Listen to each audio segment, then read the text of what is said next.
മതവിധു ആഘോഷിക്കാനായിരുന്നു അവർ കാശ്മീരിലെത്തിയത്.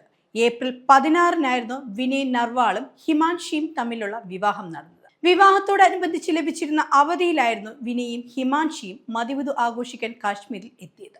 എന്നാൽ വിവാഹം കഴിഞ്ഞ് 6 ദിവസം തികയും മുമ്പേ ഇങ്ങനെ ഒരു ദുരന്തം ഇവരെ തേടിയെത്തുമെന്ന് ആരും വിചാരിച്ചിരുന്നില്ല. കൊച്ചിയിൽ ജോലി ചെയ്യുന്ന ഹരിയാന സ്വദേശിയായ നാവികസേന ഉദ്യോഗസ്ഥനായ 26-കാരനായ ലഫ്റ്റനന്റ് വിനയ് നർവാളാണ് കൊല്ലപ്പെട്ടത്. 2 വർഷം മുമ്പാണ് വിനയ് നാവികസേനയിൽ ചേരുന്നത്. ഏറെക്കാലമായി കൊച്ചിയിലായിരുന്നു ഡ്യൂട്ടി.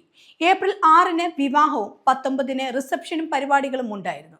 വിവാഹത്തിനായി അവധിയെടുത്ത് അദ്ദേഹം ഭാര്യയുമൊത്ത് കഴിഞ്ഞ ദിവസങ്ങളിലാണ് മധുവിധു ആഘോഷിക്കാൻ കാശ്മീരിലേക്ക് പുറപ്പെടുന്നത്. അദ്ദേഹത്തിന്റെ മരണം നാടിനും കുടുംബത്തിനും സഹപ്രവർത്തകർക്കും ഒരു തീരാവേദന തന്നെയാണ്. വിവാഹം കഴിഞ്ഞ് ഏതാനും ദിവസങ്ങൾ ബാക്കി നിൽക്കെയാണ് ശുഭം ദ്വിവേദിയും കാശ്മീരിൽ എത്തുന്നത്.